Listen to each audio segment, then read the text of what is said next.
NFTs will be used more as ways of driving user acquisition, engaging users, retaining users. There is still an expression of value, but it's not like, oh, I'm gonna build a multi-billion-dollar business off of these JPEGs, which I think in retrospect we can look back on and think it was kind of comical, right?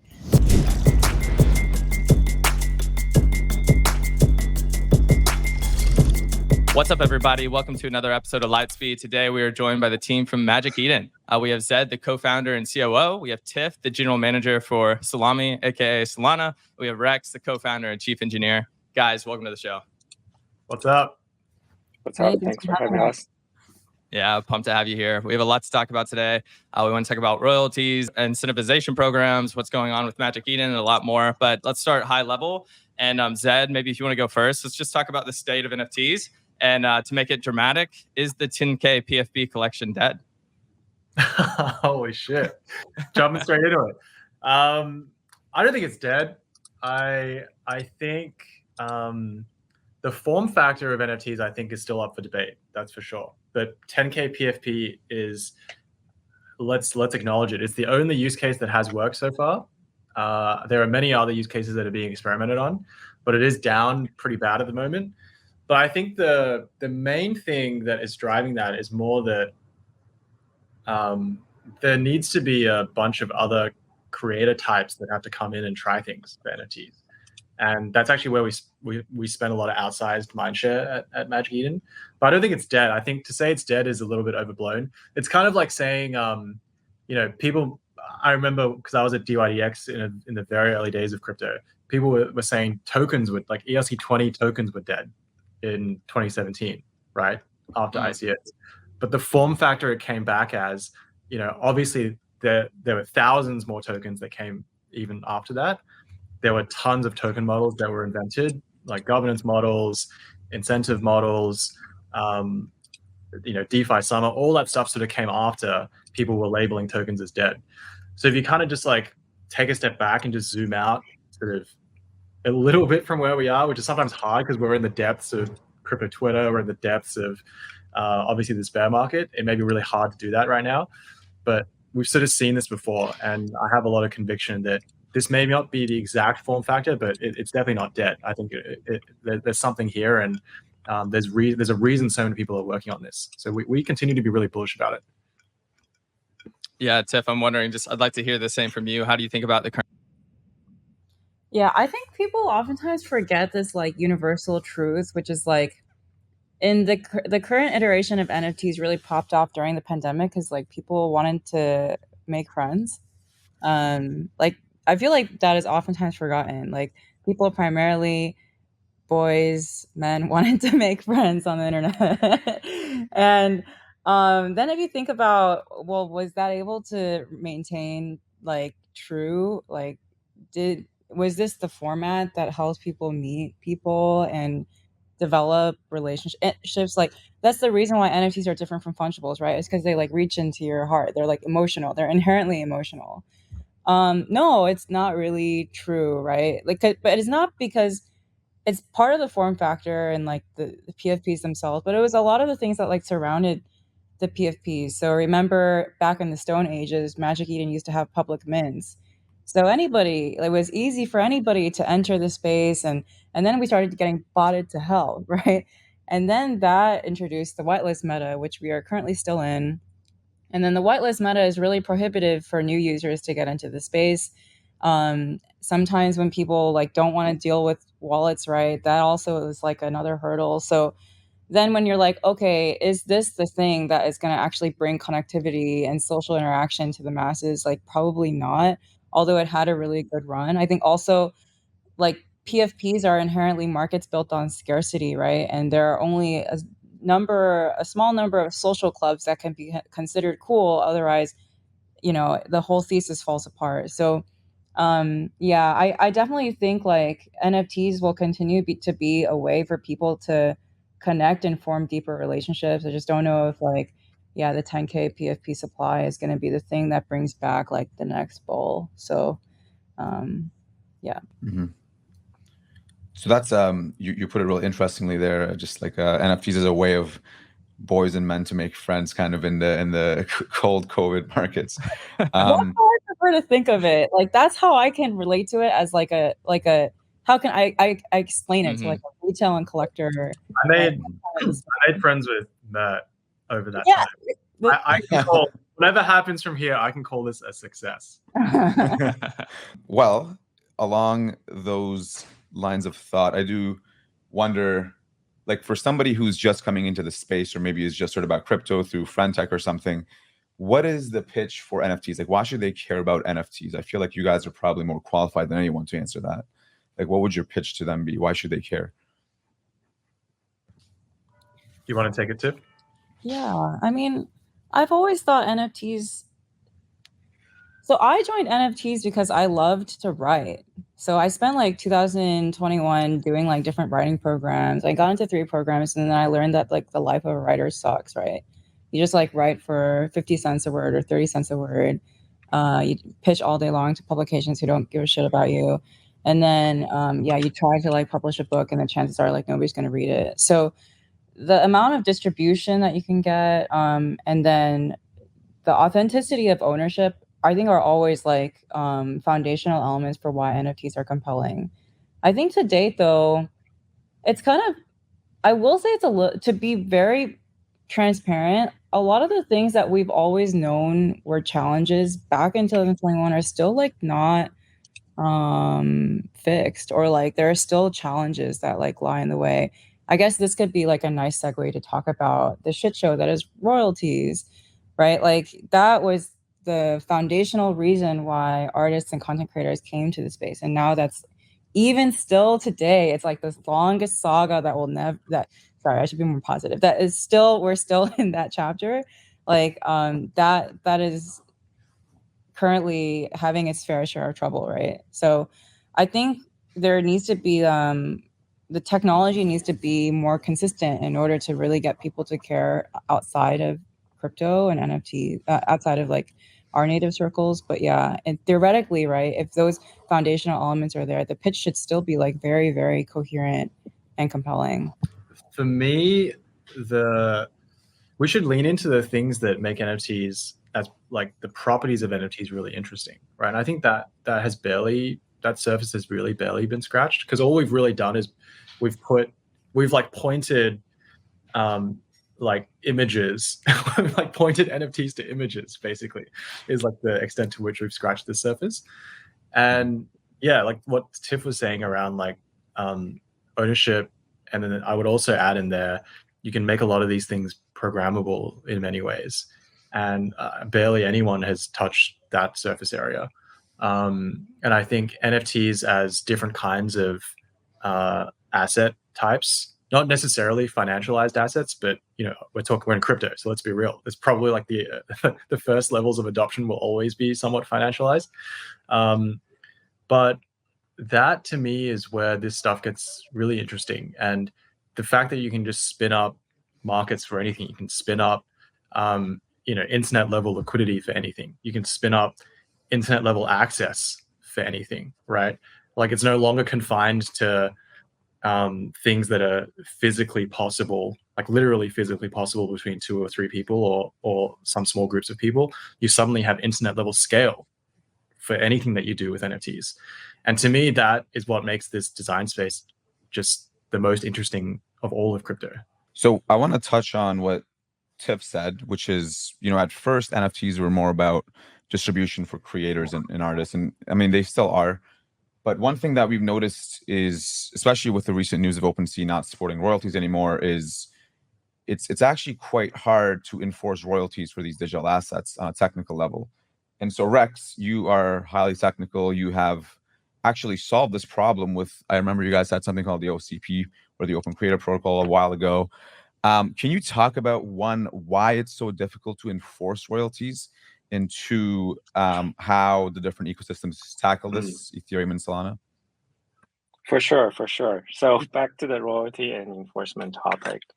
I think the root of it is actually ownership. I think the most appealing reason for them is digital ownership in the form of NFT. That's kind of the really obvious and easiest form to attract users, and that concept actually attract me as a developer. I truly believe in like digital ownership. And the problem with royalty enforcement is that if you give the collectors like 100% true ownership, then you give the users the right to transfer from one wallet to another wallet. And then simple, the fact that you can freely transfer from one wallet to another wallet, you can build a marketplace. You can build a lot of like protocols. You transfer from one wallet to a smart contract wallet address, right? And then the fact that you can do that, which means you there's no restriction on the marketplace implementation that needs to pay, for example, pay back the creators.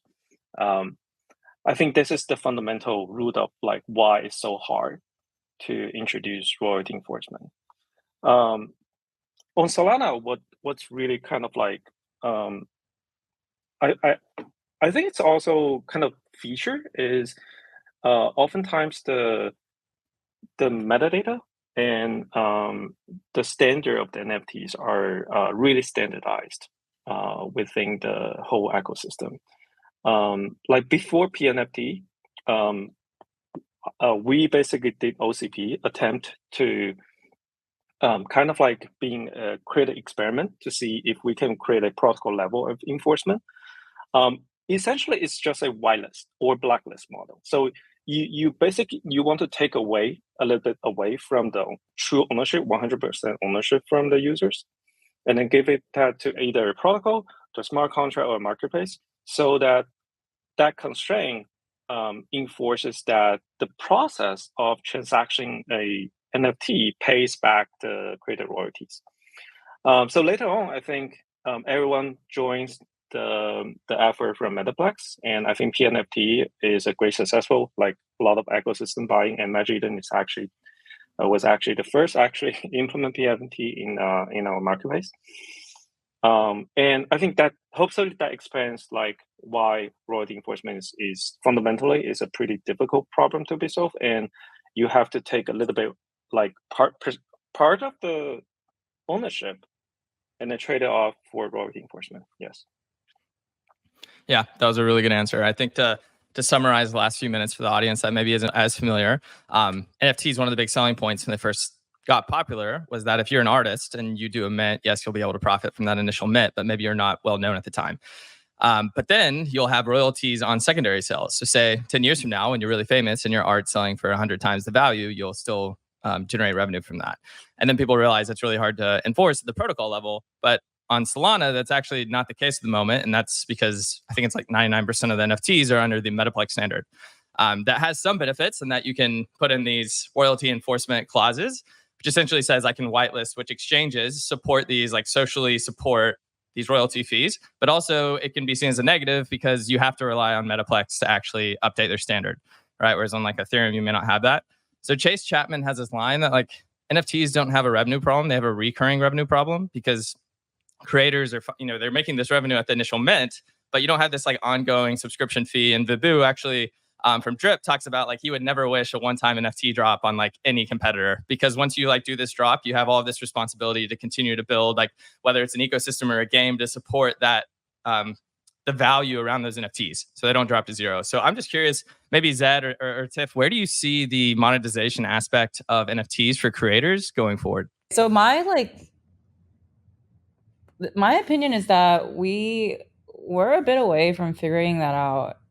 I think what we saw with PFPs was a model that was inspired by crypto and fun. I think it was inspired by fungibles. It was like, okay, let's like put some images and then like let's use hype to sell this product, right? And then that meant that in order to sustain monetization, you just had to like galvanize attention. It was super, super unsustainable, right? Like I think if you talk to any of the top creators in the space, you'd realize that like mental health is like total shit. Like it's impossible train to keep up with. I think in the near term, as we're all deep in the bear, I still think of NFTs now as primarily engagement tools rather than monetization tools. And I think that's actually a more sincere expression of the content. because they're really easy to acquire, they're really easy to transfer, there's this feeling that's like, oh, when I get this content from this creator, it's like something that they're using to thank me, or vice versa, right? If I'm a collector, I want to give something to a creator. There is still an expression of value, but it's not such that like, oh, I'm gonna build a multi-billion-dollar business off of these JPEGs, which I think in retrospect we can look back on and think it was kind of comical, right? So I think that these like I think NFTs will be used more as ways of driving user acquisition, engaging users, retaining users, and less so as like fundraising tools, like outside of the scope of PFPs, right? Because in order to monetize, the content actually needs to be intellectual property. What is IP? IP is when you have content that other people are creating businesses and content around, right? Classic example being Barbie, right? Barbie is not Barbie because of Barbie making dolls. Barbie is Barbie because of like everybody wearing pink and going to the theater together. So I think we are kind of a long way from that, right? Of like having enough creators that can create content that is legitimately considered IP, right? And that's all because of many things. Like there's also no incentives and systems that reward people for creating user generated content or utilizing that content in any meaningful way, right? Besides like posting like a PFP superimposed on their body as a tweet, right? Like that's like the state we are still in, right? So I think yeah, a cleaner, pure way of experimenting with NFTs is just like using them as engagement levers, and that's actually where I look forward to leaning in. Shout out to CNFTs. So we don't have to go into that now, but yeah, that's how I currently see the market. But keen to let the guys jump in. Yeah, I have a couple of thoughts on this. One is so Tiff was talking about basically, yeah, so there's like PFPs or like NFTs, small NFT collections as like fundraising mechanisms, which is basically what we've seen before. We're now seeing, and this is probably true for things like open editions or like things with larger scale NFT collection sizes, right? Where that's more like a fan appreciation kind of use case. And I would say that side of things, so like you can approach this from two different angles. That side of things, I think the monetization is still yet to be figured out. But there are models of this in outside of NFTs that obviously, yeah, you can see this working for, right? But it has to reach a certain scale that to Tiff's point, where the IP has to be relevant and desirable enough that you can then apply these mechanisms to that IP. Otherwise, it doesn't really work, right? You can mint open editions for bands, musicians, artists that you really care about, and you could conceivably imagine yourself doing that, but you probably wouldn't do that for some long tail thing that you don't actually really care about. And that to me ultimately is like it's like a small niche community thing that you really have a deep affinity to, or it's like some big brand IP that, yeah, you resonate with that brand, right? So that spectrum, and these are probably the extremes of the spectrum, and this is not taking into account like things like social and other experiments that are going on. This is purely in sort of like that the minting and dropping of NFTs space. But even in that spectrum, there's a lot of potential experimentation for monetization. And we actually were trying to push for this around the time that royalties were kind of going on Solana, like Q4 of last year. We put up like $1 million. Oh, Yeah. okay. I thought you were gonna bring up MetaShield, but yeah. No. let's that word's not allowed in here, man. But we put up this hackathon to basically incentivize creators to think about other ways to monetize beyond royalties. Mm-hmm. And now that royalties are back on Solana, like that's great. We actually are really happy about that, and I think that's actually like a really, really strong, just even if it may not be the most revenue generating thing, but the narrative is really strong around it. And to date, we haven't seen a stronger narrative around monetization for NFTs. And so we're excited to see basically this spectrum evolve. And that is like, ultimately, if I think about our creator business here at Magic Eden, which so far has been very, very, on this end of the spectrum, right? Like kind of the launchpad model. It's obvious that that extension has to happen. And yeah, we're pretty pumped to be working on that. To add as you were talking through that, that jumped out at me is Steph Smith. She's the host of the A16Z podcast, and she's created a lot of content. And that's how she built a career. She talks about like you don't actually create the content to sell the content. You create the content to create a platform to then sell on top of. So like a super easy example of that would be you create free TikTok videos and then you sell a course. And I could see that being with NFTs. It's not you don't necessarily monetize from the NFTs themselves, but you just like gather attention to then sell other things. So.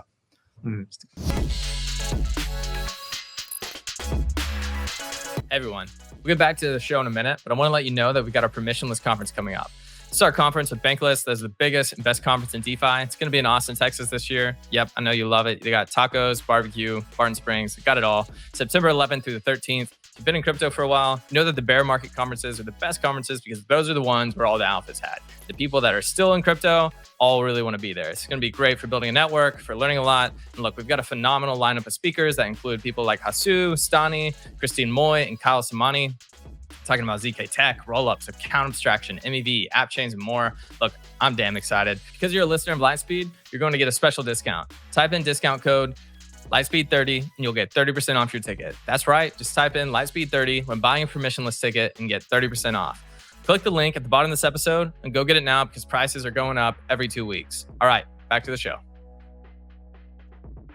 So talking about monetization, and Tiff, you also mentioned maybe the NFT model is kind of based on scarcity right now.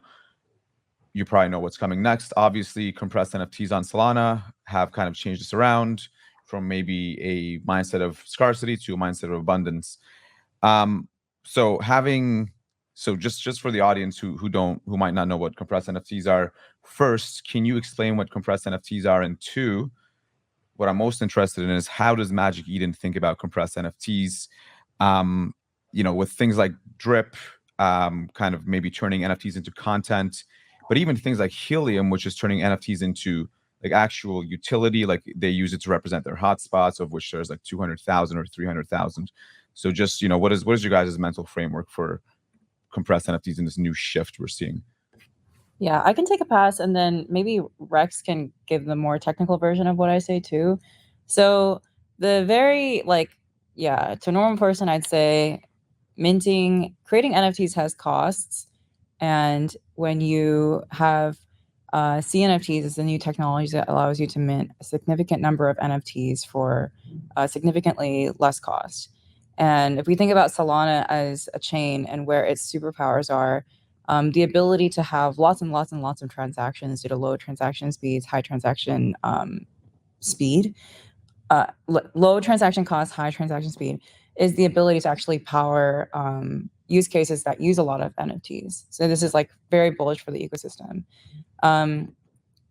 Where in terms of CNFTs on Magic Eden, it is something that we're working on secondary. So collecting and trading CNFTs, that should be live around, let's say middle of September, if not a little earlier.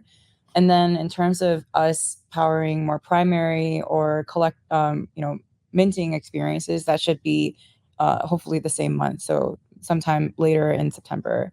How do you translate the technology into a use case is something that we've been wrestling with for the last few weeks, because if you pitch it as here's this product and you can mint now lots and lots of NFTs.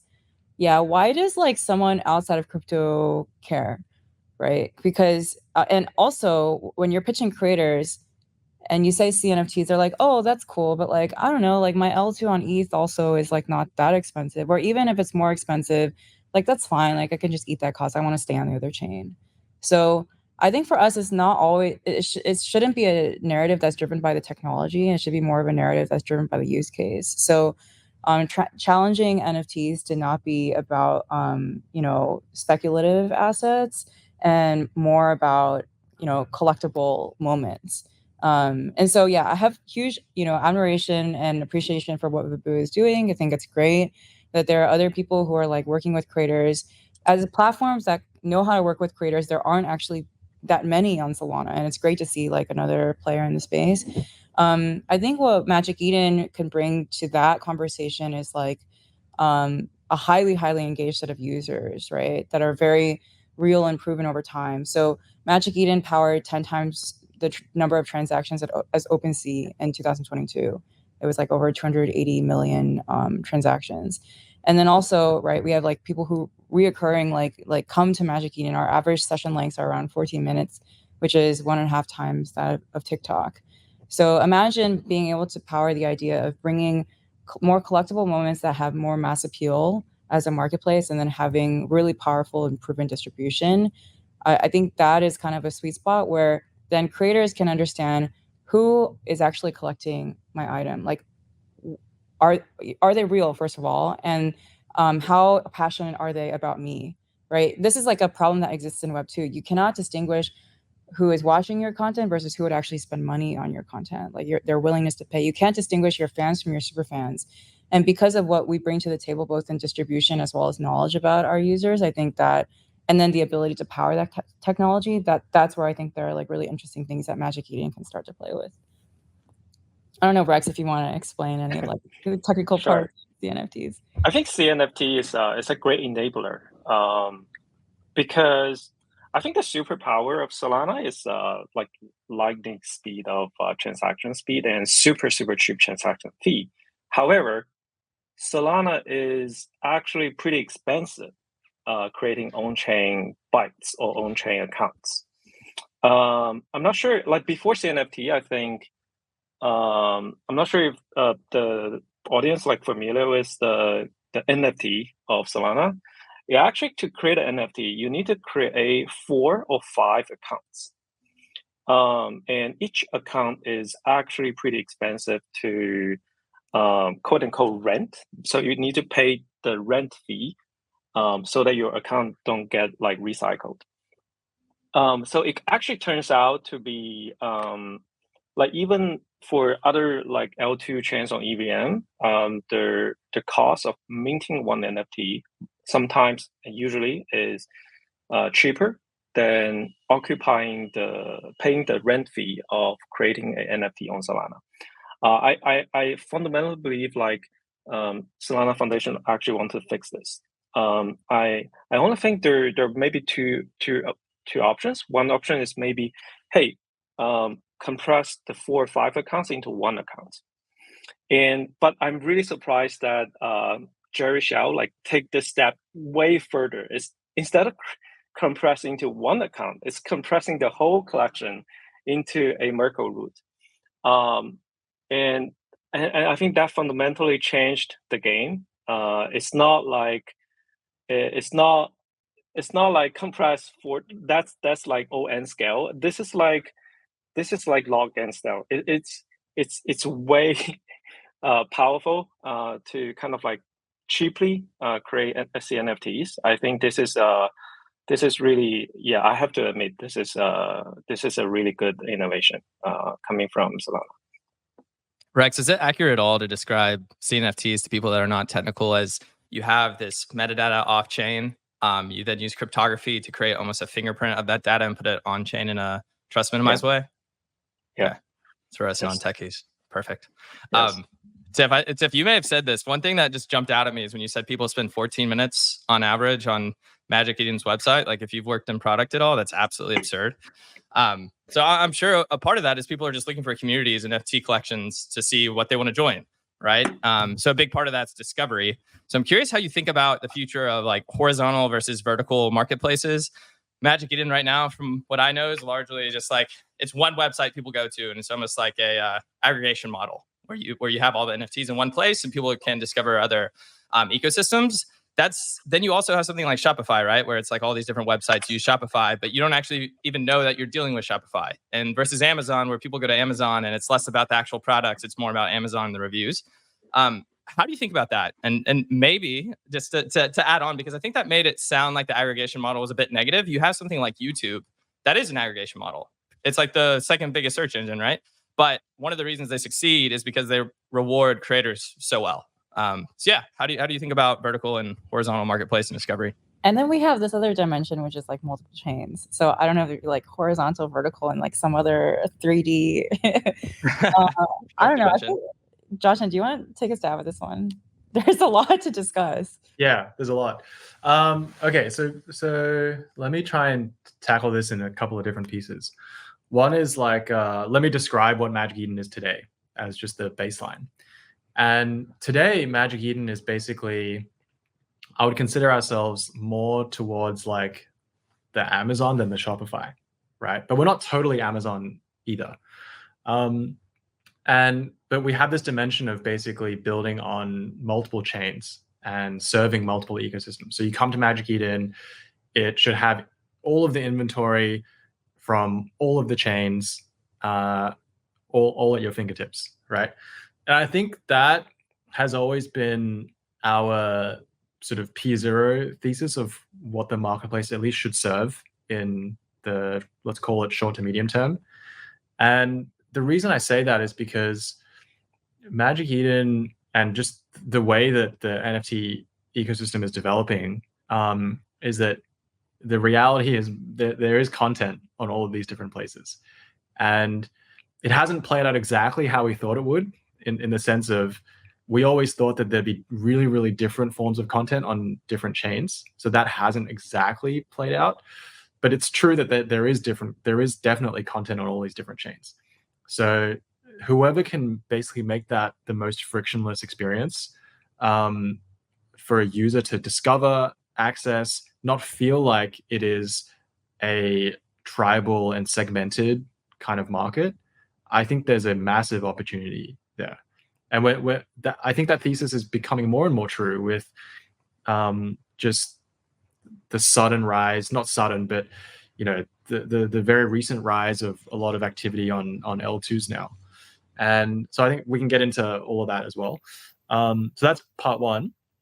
Part two, I would say, is that there's been a thesis around verticalization of marketplaces for a while. There's been, I think I've read various things in the past about like, there's like a general model, which is more horizontal, which is what Magic Eden is and OpenSea is and all of us. Then there's more vertical, which is like, maybe I'll just serve gaming only, or maybe I'll just serve music only, and go extremely deep into those verticals. And I think that thesis probably will still play out to some degree over a longer time horizon. But that requires basically, you kind of think about the order of operations. The order of operations is like, there has to be some use case that forms, creators have to come in, and then the creators then launch a bunch of assets, and then the assets dictate what the needs are on the marketplace, right? And you see that with like, I think there were some really gaming specific marketplaces that developed in 2021 that you needed like really rich off-chain statistical discovery to determine what horses you wanted to buy for Zedd Run, right? Like that was like one of the things that was really important. But that relies on creators, the content, basically making sure that stuff is still relevant and interesting for users. But I think those verticals are still just so early, right? So that's why I think the verticalized thesis hasn't really played out yet. But I think it still could and probably will.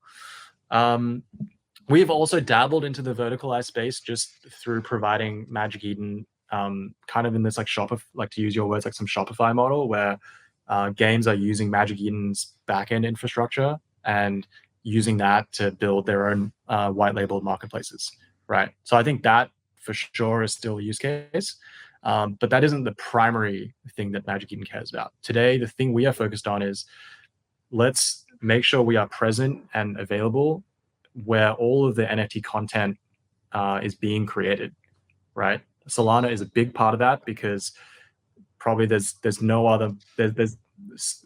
like grassroots community as strong as Solana. I really believe that. And but it's true that there's a content that lives everywhere, and we're seeing different types of content form. So we should be the place that people come to. It should be really seamless. You should not even know that this belongs here and this belongs there. Actually, that mental model should just generally get expired over some amount of time, hopefully. And when it does, I think hopefully people will say like, wow, Magic Eden really did a great job there. Yeah, so then to distill that into like, let me take Josh's big brain thoughts and make it simple. I think the very obvious near-term goal is just to like, diversify the types of content on Magic Eden, right? I was gonna say improve, but that's actually not fair to the current set of creators who like worked really hard, right? Yeah, there needs to be, in order for you to like really deeply invest into different categories, there needs to be like confidence that there are enough like creators in each of those categories that can make like a 10x like opportunity. And I think everyone is kind of like, feeling around right now. That's the vibe I see in the market. It's like, oh, maybe I'll try like this thing. And like people are trying to like see what is the next best product market fit beyond, you know, the PFP collection. And then, or people are trying to use PFPs that represent something different, that are not purely community, that are actually like dApps, right? Like Mad Labs is a great example of that. And that was the last project that like really, you know, picked up a lot of steam on Solana. So I think, yeah, first order of business is to try to get different types of content on Magic Eden. And then that gives us the right to think about verticalizing. And then also, we do have to find a way to make people from different chains okay with seeing different chain content. So this is like a big piece of drama, if you guys remember, right? At one point, there was a point where you could see chain agnostic content on Magic Eden, but Solana specifically was like really upset about it. And so then we changed things back. So when you currently go on Magic Eden, you see Solana first, right? Everything is prioritized for Solana. But like, it's kind of like, we want people to be able to discover projects across chains, but we want to do it in a way that doesn't offend users. And that's also the next, like, one of the near-term things that we're trying to focus on, that doesn't like, we strongly believe we should help the user do the things that they want to do, right? We shouldn't be like pushing what Magic Eden wants onto the user, but we ultimately do believe in like a cross-chain world in the very, very long run. I'll give you guys one really concrete example just to crystallize the point. And the reason I want to give you the example is because it's hard to imagine in this world of where it's like PFPs and these kinds of assets. So imagine if someone wants to buy like a Pokemon card, and I'm obviously making a logic leap that like these kinds of collectibles, like physical collectibles, can be digitized into NFTs over time, which it's already starting to happen, right? And it's already starting to happen on multiple chains, right? There are many of these sites and vaulting services, that a whole basically like stack that's building for these kinds of things. And as a user who wants to collect like the Charizard holographic from 1999, I actually don't want to know where, it doesn't matter to me like where the thing has been minted. And so long as the thing is vaulted somewhere and I can trust it, and I know that it's physically redeemable, I want to just be able to buy that thing. And the decision on like, fuck, should I do it on this chain or that chain or this chain, like that should not be in the calculus. And I think hopefully if we do our job well, that's the kind of experience a user can have on Magic Eden. It's, they come here, they look at the inventory, they browse it, they realize that's the thing that they've been looking for, they buy it, boom, done. I'm gonna push back on that. Okay, just for a second. So one thing I would say is, I think some types of content or NFTs do make sense to abstract away, for sure. One thing that I've seen in practice from the market, at least, is that some people don't feel safe storing highly valuable assets on, for example, some L2 versus Ethereum security. And so, you know, there are some interesting chain specific considerations that pop up, but I do want to take maybe a little second to do a little history lesson for the audience here. So Magic Eden did start on Solana during the early days of Solana. Actually, this is before like, or during the time of like Solana art and 2021 summer, essentially. And you guys were by far the most dominant marketplace by a lot. And then you made a decision to go multi-chain, which at the time had mixed reactions from the community, which is what you guys were just talking about. And then I've seen some interesting stuff on Twitter about this. And then kind of Tensor came in and started maybe making it more competitive on Solana, while you guys were also expanding multi-chain. And so you've been through a lot of battles on multiple frontiers. right? And then you have things like, Utes and DGods going from Solana to Polygon to Ethereum, and now Utes is going from Polygon to Ethereum. And so there's a lot of shenanigans going on here, which might confuse a lot of people. So this is going to be a hard question, but how do you just think about multi-chain in general? Like, have you learned anything from these events, right? And what do you think everybody kind of gets wrong about these? Like, what is, just tell us your, honest thoughts on this whole multi-chain fiasco. Oh, fiasco! Fiasco. No, like just like the community's reaction, because like it's a very polarizing topic. So what do you have to, like, what would you say to the community, and what would you say, like, hey, like, what the decisions that we made were right, which, like, obviously it seems like it is. And also I am curious, because Z, you said that Solana you think has the strongest grassroots community. What are maybe some of like the strengths and weaknesses of like each of the communities you've worked with so far? Wait, can I, before we should dig into this, I'm totally down to do it. But can I actually ask you, Mert, because you're a big Solana maxi, but I actually want to know, like, do you ultimately believe in like a multi-chain future for NFTs? Like, do you believe that as a platform, like, users would want to see NFTs across chains, or are you maximalist to the degree where you're like, I actually just want to see, one? Well, there's a difference here. I think everyone knows what your view, like what you wish for, but there's a viewpoint that's like, what do you think is actually going to happen, right? So maybe share both. Yeah, I think it's a good question. I'm probably, my perspective is slightly different than a regular user, because I have like this curse of knowing too much about the underlying details of the chains. Like, for example, I wouldn't feel comfortable putting like a $1 million JPEG on some of these chains, just because I'm kind of sketched out about the security. I'd be fine with putting it on Ethereum and Solana, but maybe not in L2, just because I'm not sure what might happen. At the same time, there are that's not the only type of NFT, right? There's like just collectibles, for example, or content, right? Like music. That stuff I'm probably fine with putting on L2s. And like, there are some certain types of NFTs which I am completely fine with going multi-chain. But then there are some, for example, CNFTs as well, which are like only possible on Solana. And so it kind of gets weird, and I don't really have a good answer for this, and I'm not sure anybody does, which is why it's such an interesting topic. But also, like, I'm curious just how you guys think. So obviously, like, it seems like maybe you guys have more of an abstraction thesis where the underlying chain details will always be abstracted away, and you'd like to offer an experience where the user doesn't even know, right? Which is fair, and I think a lot of people agree with that. Is that would that be a fair assessment of how you guys approach this? I think in the long run, yes, right? But we're like pretty far away from that. Even at the wallet level, right? Like, you can't actually seamlessly transact on NFTs.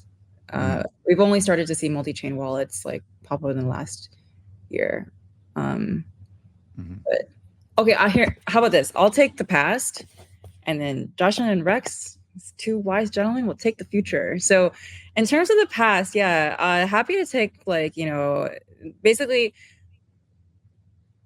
we decided to go multi-chain. I think we expanded to, what was it, like 3 chains in the course of like 4 months or something like that. And this was, I think we started going multi-chain around the same time that Solana was starting to have its fair share of beatings, especially with like FTX and a lot of stuff that happened at that point. So I think there was a fair amount of community backlash about like, why is Magic Eden going cross chain, and why, like, at this specific juncture in time, that like compromised a lot of trust in the brand. I'm just happy to call a spade. I think also maybe us going to like adding that many chains at that level of velocity was kind of like, being like, a very small country and trying to like invade China, like, and other countries at the same time. So there's definitely something to be said about, hey, maybe we could have done this in a different way. But in the case of, and I'll say that for, Polygon and Ethereum, right? But in the case of ordinals, I vehemently believe we did the right thing at the right time. And Rex can speak. Actually, Rex is the reason why we were so successful on ordinals. He was the one who identified the opportunity and was like, we should do this. And yeah, we spun up a marketplace in around a month, right? A month and a half. I don't remember. Rex can go into the details. And because of that, we were able to like ride, you know, the wave of ordinals and see and support all the success there and support all the creators there too. So it's kind of like, I think in retrospect, the learnings were definitely that we could have timed certain events better. We could have built certain stacks more slowly and more comprehensively. But there is something to be said around timing the market specifically for ordinals that we don't regret and we're actually like really proud of. Rex, did I miss anything?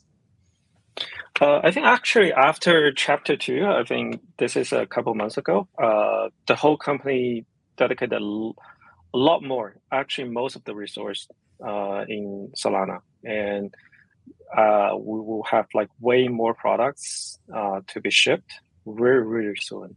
I think I'm personally really excited about those things, although I cannot say anything about that right now. Just don't want to cue the hype, but and I'm pretty really bullish about Solana, and especially like the new protocols and new standards, new use cases. I mean, everyone knows it's a deep bear market, but it's also a really great time to build, especially for engineers. There's just like not a lot of distractions to take a look, and we just execute on our product roadmap on Solana. In terms of cross-chain, I personally is just a decentralization maxi, and I honestly think what ordinal compared to Solana, like one key difference, I think is the on-chain assets. I think there's a lot of room. I think especially even on Solana, there must be room for us to move more NFT assets on chain. Maybe the attributes could be on chain, the JPEGs could be on chain. Right now, it's just a pointer to somewhere that's not even on the Solana validators. So I think the mindset I have is, hey, can we learn from all those innovations? Friend tech on Base, the social tech, a lot of DeFi innovations from ETH, the on-chain inscription ideas from Ordinals, and absorb all this like really crazy and innovative idea, going back and put it back to Solana. I think Magic Eden kind of in a really good position of doing that, and we're exploring a lot of like sort of porting some of the great technologies back to Solana. Yes, that's my thoughts. One thing I'll say quickly is that the on-chain thing that Rex is mentioning, NFTs on Solana generally have a pointer to generally like Arweave or IPFS. I think that's what you're referring to. There are efforts to move that on-chain. Just nobody has done it so far, but there are efforts. But I think those are great answers. I do want to get Z's thoughts. So Z was one of the, if people don't know, was one of the earliest employees at DYDX on Ethereum. He was a PM at Coinbase, which is where I met him, and he is the CEO of Magic Eden. So Z, you have a lot of good background and perspective on some of this stuff. I think quite underrated actually. What are your just general thoughts on going multi-chain as a company in crypto, and what are some of the things you've learned, and what do you think makes, so like there's the dragonfly thesis of like each chain is maybe a country or a city. Do you agree with that? Like, just how do you think about it? First of all, I love it when Mert hypes me up. Dude, he's like hyping you up, but it's like you up. He's like, all these guys look really important, so you better give a really good answer. Yeah, he's hyping up, waiting for the drop. Funny story though. I met Mert when we were just starting Magic Eden, and Mert was like one of the earliest NFT, just like Twitter guys that was very, very active on NFT Twitter. And on Solana too. And I realized that he worked at Coinbase, and I was like, holy shit, like what are the odds? I think probably 2 guys at Coinbase that were even interested in Solana. Anyway, okay, so there's a lot to unpack, so I don't want to do a whole like soliloquy on on this thing, but let me try and unpack some of it. One is that, yeah, from like a pure like chain versus chain perspective, I kind of do buy the, yeah, I've heard many people say it. Dragonfly, as many kind of people who've posited that chains are like countries. And I think that that is quite true today, because the level of focus, mind share that you need from both a technical but also a go-to-market perspective to go there and do a good job and be relevant and understand like the innovation that's happening there, it's hard, and it takes a lot of effort to make that happen. And that's why you see, you know, chains or companies that have come to Solana to do things, rarely have they been successful if they started on some other chain, right? That's objectively true. It's really hard because you're not going to get as deep as like OCP and CNFTs, and like you're just not going to follow that stuff because it's just so it's deep, right? But it's important stuff if you're building on Solana. Okay, then what's the, if that's true, then like why did we go out and do that? Because to Tiff's point, yeah, it was like launching in France and Italy and Singapore and Thailand all at the same time, right? It really did feel like that. And I can go through each of the chains because I think each one had its own somewhat level of significance. So Polygon, we went there mainly actually for a lot of the gaming projects, because I think a lot of people know Magic Eden is very, yeah, we believe in gaming over the long term. We have a whole team that's working on it. And even in this market where gaming doesn't feel like it's the hottest thing compared to 21, we have a lot of conviction. I spent a lot of time talking to our gaming partners and understanding the things that they need, because I think it has the potential to really be a big driver of NFT activity. And Polygon did a great job signing a lot of gaming IP, right? Both Web 2 and Web 3 native gaming IP.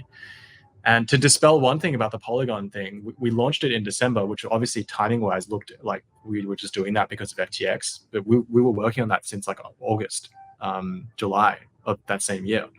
It just a very unfortunate timing that we happened to launch that as a lot of things were unraveling with FTX.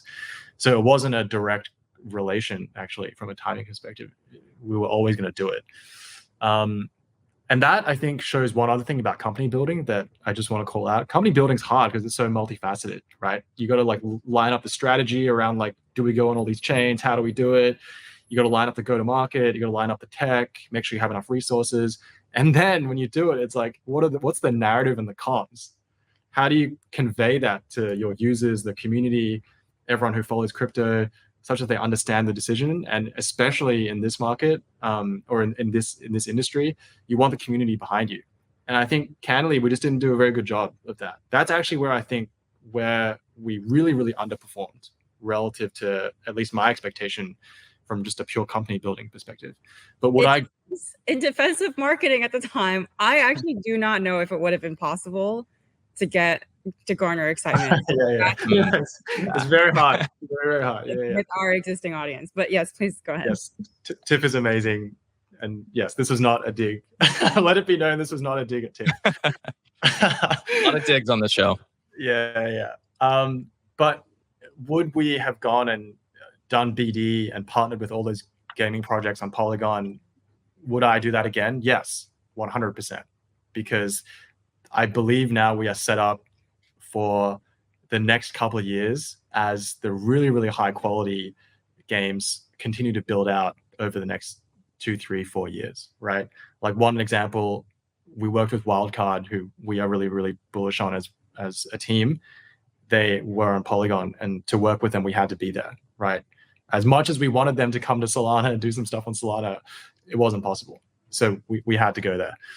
Ordinals, we already talked about, so I think we don't have to get too deep there, but I think there's insane levels of like really interesting collectability mechanics and on-chain activity that I think is just really cool. And like the average value of items being traded or bought and sold is like 5 to 10x greater than the value we see on Solana, Polygon, and then sometimes even higher than Ethereum, right? So it's just the properties there are really interesting. And we're doing this like Bugatti egg mint there in a couple of days. That's just interesting. We're not seeing that anywhere else, right? But that's cool. And ETH, I think, is just, I grew up in crypto through Ethereum, back when DeFi wasn't a term, and back when there were probably 4 or 5 protocols working on financial use cases. DYDX was one of them. And I still believe that there is a gravity of weight when it comes to liquidity and some levels of innovation that still originate on Ethereum. That's just the reality. So there is some level of there's some gravitational pull there, right? Regardless, and obviously there's a lot of creators there as well. So at some point, I think to be relevant with NFTs over at least the short to medium term, there is a lot of activity on ETH, and same with some of the L2s. Disregarding, I take some of the points. Like, there's a lot of trade-offs around things, including security and things. But just from our perspective as a platform that supports NFT assets, it's almost like we're agnostic to what the assets are. We just want to make sure that the inventory, the discovery, the point of sale is all really, really easy and really, really seamless. So pure business decision, I think, that's like a crucial priority for us. That's really good what Z is said. But I also think if you compare blockchains as countries, I think there's look outside the Earth, look into the galaxy. There's billions of planets, and those aliens, those people who don't believe in crypto, don't believe in NFT, they're attacking us. They're flooding crypto all the time. They're flooding NFTs all the time. NFT is dead. Crypto is dead. I'm just thinking we should not fight each other. We should learn from each other.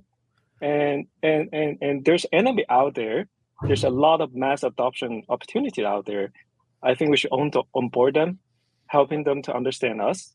I think this is kind of the moment Joshen mentioned about blockchains like countries, I'm just thinking, there's a whole universe of audience that we haven't even tell them what NFT is, what crypto is, and there's a lot of opportunities out there. Yeah, I feel like Rex is like our personal Neil deGrasse Tyson.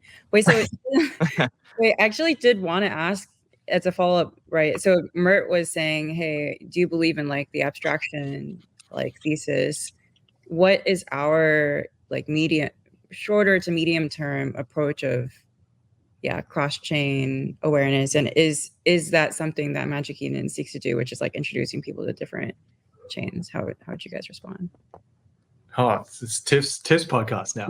Yeah. Taking over our newest co-host. Garrett, you guys can just I'm out of here. There's a couple of key things. One is, are you talking about product level things, Tiff? I guess. Yeah. So one, I think it all starts around, there's the obvious one, which is discovery, right? And it's very segregated discovery. I would even say even before we even get to Magic Eden, just in general, it's extremely segregated discovery. So one, I think that's really important.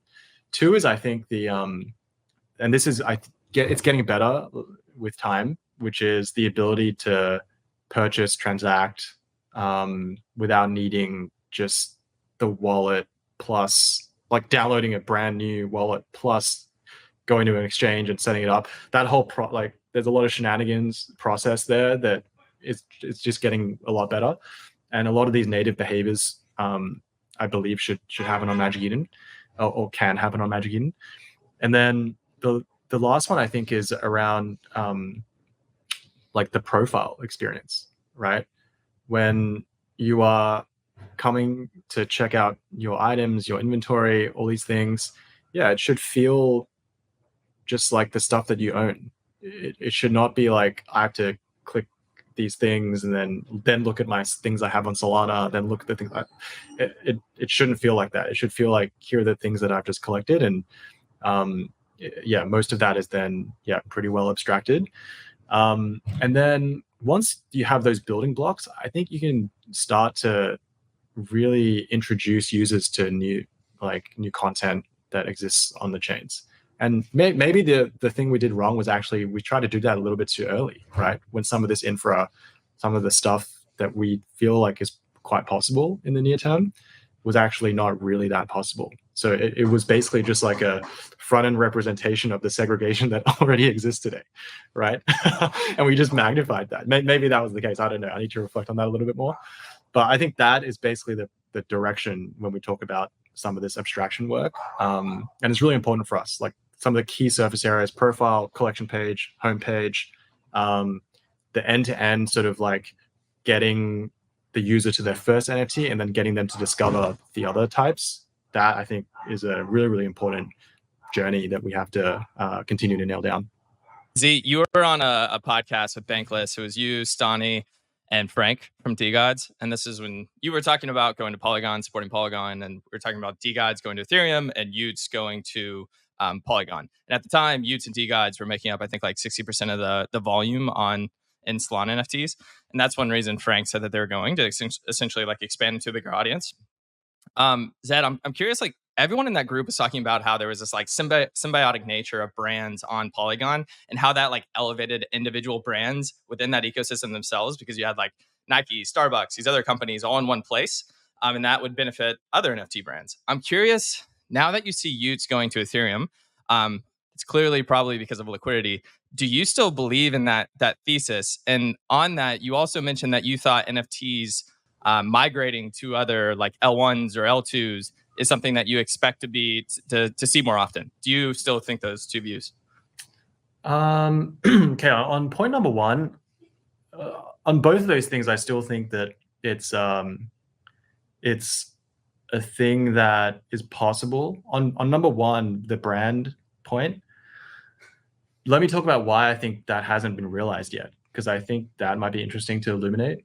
And I've said this, to many people, like including a lot of people in the Polygon ecosystem. A lot of these brands built in very siloed walled gardens, right? If you look at actually the examples that you mentioned, even Starbucks, Nike, they actually built those in walled gardens on Polygon. So it wasn't like an open, it wasn't tradable really on open marketplaces.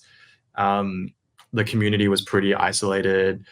So the users that then, bought those or minted those NFTs, the same is true for Reddit, for what it's worth, which generated a lot of wallet addresses for Polygon. Those users they never really came into the ecosystem truly, right? They came in, did their thing, and then they never really came back again. So there's the thing that has been missing, I think, on Polygon has been this concept of like, what is the home of NFTs there? How do these users then come back to do something else, right? Rather than just attach themselves to the walled gardens. That's like, I don't have the answer to that, but that I think is just an unsolved problem. And maybe it's also like unclear if that was the best way to bootstrap an ecosystem. I think it's one way. It could still work, but thus far, I think it hasn't generated that flywheel that people had hoped. But I think it's possible. And I don't know, we talk about this a lot in gaming as well. It's like, all you need, if you have one game with like a ton of users, man, that in and of itself is just going to be massive. So I don't want to dispel that, that potential way of growing, because I feel like once we see one, then we're going to be like, oh shit, maybe that is possible. Okay, then point number two, which is, sorry, what was number two? It was like liquidity or something. Yeah, number two is talking about how Yoots went from Solana to Polygon, and now they're going from Polygon to Ethereum. Yep. And you talked about at the time, you said you think this will actually become more like normal. You'll see this more often. Yes. Do you still think that's the case after seeing not necessarily a failure, but the Polygon thing obviously didn't work out for Yoots? Yes. I don't think it's for everyone, but I do feel like if creators are trying to achieve different things, they will still try things on different chains.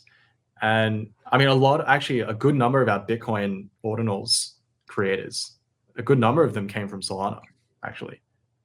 So there's something to be said about that. And they launched, rarer items, rarer collections, higher priced, all that kind of stuff on Bitcoin. And I think with things like Layer 0, where they're making it a lot easier through, like, they have this thing called ONFTs that allow the NFTs to then be able to be bridged much more easily over time. With infrastructure like that, starting right at the beginning of when you are conceiving of your collection, that kind of technology also makes it easier for these use cases to happen. So I don't want to necessarily put this in sort of the creator's mouth, so to speak. But I do feel like it is something that people will want to experiment with still, and we still continue to see it happen. Whether it's like successful in and of itself just by doing it, I actually don't think that's true. Same thing of what I said about us going to other chains, that applies for creators too. You've got to be relevant. You've got to be native. You've got to understand what is the discourse in that community. That all still applies. So just the technical part of getting there, that actually is like the easy part. So if creators are able to and want to think about that roadmap, then I think they can still be successful doing that. Yeah, I can't. My take is like very simple, which is, it just because there are brands on a chain, does that influence or impact funnel down to individual projects? No, just no. That's not necessarily like if A then B, like, at all. Partially due to the walled garden stuff, but also just, yeah, maybe assuming that linkage was there was maybe not correct. But I do think there's a very, very strong argument for, do creators tend to create vortexes around a certain ecosystem? Yes. And we've definitely seen that with gaming and other use cases where it's like the leading indicator or reason for like a project or a brand to choose one ecosystem is that other projects are in that ecosystem. And so I do believe there is that kind of a flywheel that does exist at a brand level. All right. So before we do rapid fire, I do want to take a second and just for the Solana audience who might be watching this, I would say like Magic Eden is one of the only teams I've seen that has actually been successful in going multi-chain. So I think you guys deserve a lot of props for that. I mean, I know OpenSea tried to come to Solana. It didn't really work very well, if I'm being honest. And I mean, you guys have succeeded on multiple chains. So a lot of, that takes a lot of hard work. So props there. And you guys have actually really helped the Solana NFT scene grow during the early days. And even now, I mean, you just said, the Bitcoin ordinal stuff. So I would say you guys have probably gotten an unfair rep, which I disagree with. So, just want to take this second to say thanks on behalf of the Solana community. Now let's get spicy. So now I'm going to do rapid fire. The order of these will be Tiff, Z, and then Rex, and then try to keep them short. But if you want to ship post, go ahead. All right. Thoughts on Friendtech? Oh, Great question. Super bullish. Rex, I think, can take the stage on this one. I think it's an idea being tried many times, and looks like this time is the most promising one. Bullish on my side too. But I wish there could be a Solana version. Yeah, happy to see more competitors jumping to build like similar Friendtech. Well, talking about competition, what are your thoughts on competition? I don't lie awake thinking about market share on Solana, because I think the market is to the point where like we need to figure out how to grow the market and bring more creators in.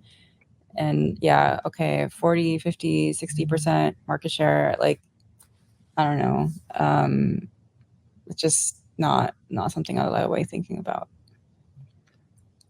Yeah, I think about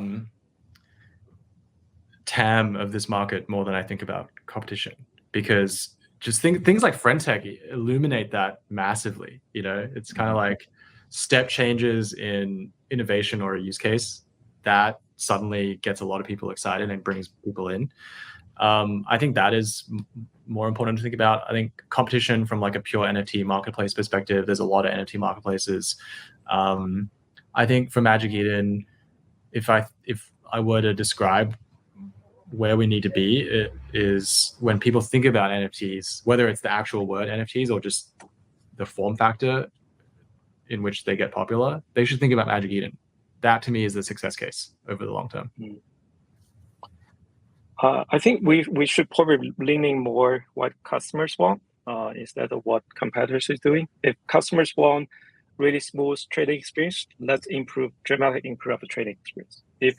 If customers want better rewards program, let's build a fucking better rewards program for our users. Yeah, so love it, Rex. You heard it here first, Rex. Oh Stop my. First aliens, now the token airdrop. Hey, Mert, I got my last one that I got to throw in here. Okay, so we're talking about competition. You see Tensor go from 2% market share in February. They have a point system or loot box that goes live starting in February. Now they're all the way up to like 45% market share. Are you bullish or bearish? I know this is a nuanced question, but it's fire round. Are you bullish or bearish these incentivization programs during this type of bear market? I can go first. I think all the incentivization programs to date have been incredibly mercenary and only reward one side of the market. And what we want to do is flip the table and reward all sides of the market. So pretty excited to bring something new to the table that doesn't, it's not just, it's something that could actually like bring new users into the space too. Ooh, alpha. Yeah, I think rewards can be more magical. Make NFT magic again. Rex has the just best sound bites. Let's go. We're gonna make a soundboard for Rex. All right. Your favorite app in crypto that's not NFTs or friend tech?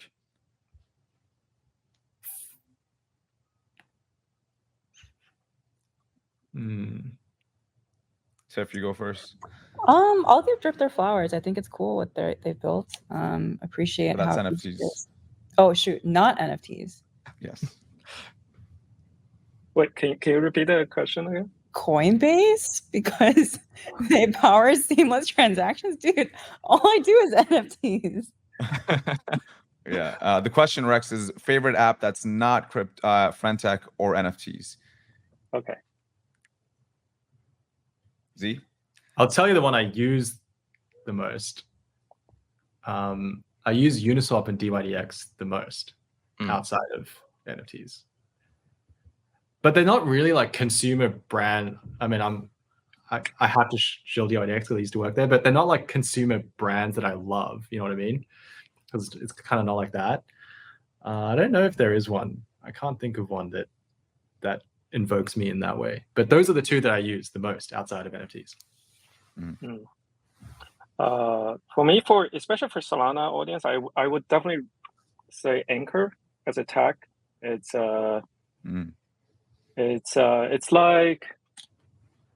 like how do I describe it?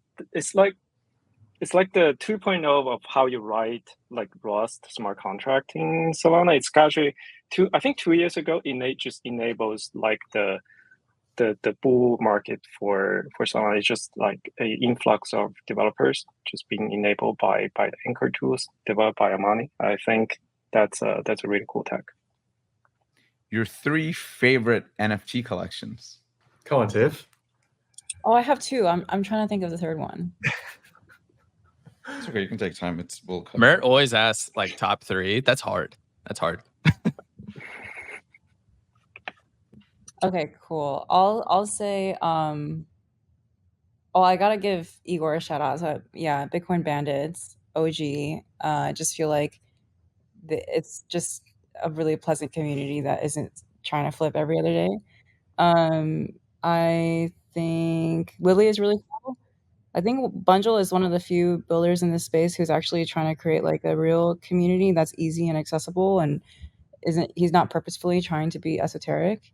And then the third, I actually think Boogles are really cool. I think George is really cool. Like just kind of the same vibe of actually trying to bring more culture to Solana, which I think we would benefit from. So they're trying to do a lot of stuff around merch and brand building that I think is different than what's in the space. I was going to say Boogle as well.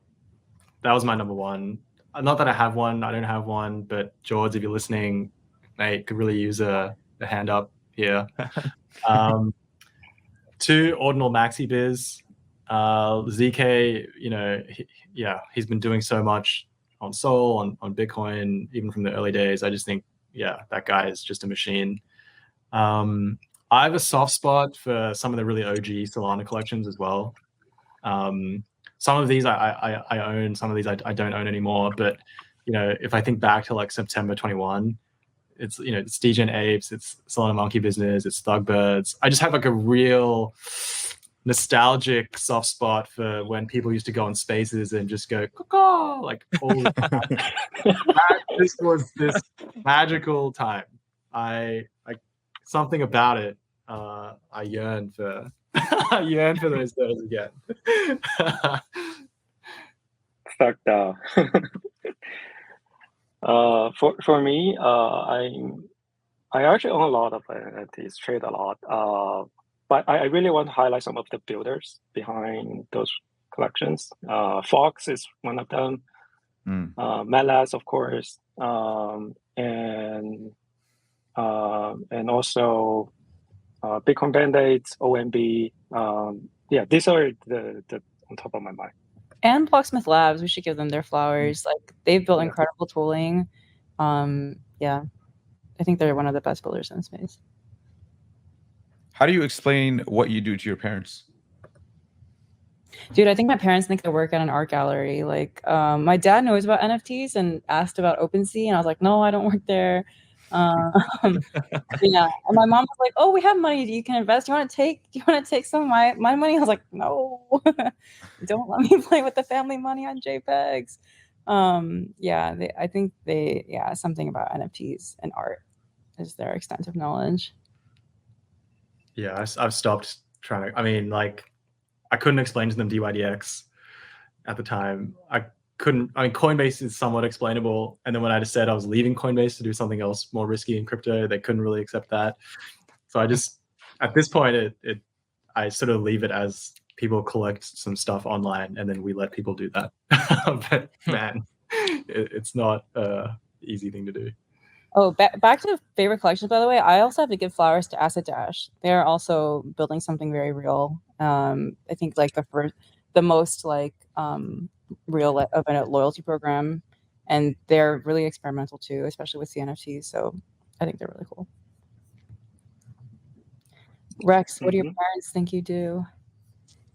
It's very hard to explain to them, but once they got, hey, this is some digital art, digital ownership thing, they start to get it. But it's also kind of crazy. Like, they always, the news about Magic seems like the bad ones, like broadcasted the most. So sometimes they when we chat, it's just worry about that. I think it's kind of normal life. All right, two more. One is, what is your most unpopular opinion in crypto? I think most people are not gonna mess with a non-custodial wallet. Like, I love Phantom, they're boys, but like, yeah, until that's easier, I can't possibly get my friends to even buy an NFT. I think that's a huge hurdle. I don't know if this is unpopular or just, I don't know. I'll just say it. I think we haven't seen the last of royalties by any means. Like, there's gonna be just more drama, more shit to happen. But I actually think they're a critical part of what makes the NFT narrative really viable. For me, Web3 is easier than Web2. Another soundbite. Nice. Hold on. Can you like give one more sentence of why you say that? I think it's like the infrastructure, logins, wallet ecosystem is just like so convenient, available, versus compared to Web2. It's very fragmented. There's Web2 giants you need to fight. In Web3, it's just much easier to get started. All right, I'm going to do something different. I'm going to personalize this last one for each person on the panel. Tiff, you talked about how you wanted to be a writer and you wanted to write before. You were also formerly, or maybe you still are, head of marketing as well as Solana. What is one writing tip and one marketing tip that you would give to people listening? Oh, show don't tell. So, like, explain how something is cool or prove how something is cool rather than telling people it's cool. All right. Z, you are a great product mind. I'm gonna hype you up a little bit again. What is one piece of advice you would have for people doing product managers, CEOs, founders? Don't forget to talk to your users. That very easy to just gloss over that, but that ultimately actually is the most important thing, even at a huge scale. You know, at Coinbase, even, I mean, my job was very different there as a PM. I was trying to we're trying to get hedge funds to buy Bitcoin. This was in 2021, right? With like MicroStrategy and, you know, Tesla, all these things. But same thing, even at that scale, we were trying to talk with the biggest hedge funds in the world just to understand in minute detail how they could get onboarded. And the same is true in whatever context. So never underinvest there. Yeah, very easy to underestimate that. Rex, I'm going to ask you a first question before Mert does. What do you think of product managers? Do you think that they're extremely useful in like putting out requirements, talking to users, or do you think they just do TikToks and like sit in the pool and, you know, write us on a cards? I think our PMs. Should I leave before you give your answer? No. PM is a super hard job. I have a huge empathy on kind of PM's work, but but like PMs actually needs to think a lot of things. So it's a lot of hard work that I think our PMs in this company, I mean, Joshen and Jack are doing a lot of PM work since the beginning of Magic Eden. And yeah, I mean, they're the best PMs I've ever seen, and I learned just so many things from these two guys. It's very PC. Thank you. No soundbite there. Well, Rex, what is one piece of advice you'd give to Web2 developers looking to break into Web3? And also, what is one piece of advice you would give to existing blockchain engineers? I think learn by doing. Just don't be afraid to get started. I mean, there's so many tools out there, so many information out there. Spend your time to get something going. Join hackathons. I know there's one going on, only possible on Solana. Yeah, try that to see how you can build something. And as I mentioned, like Web3 is actually easier than Web2.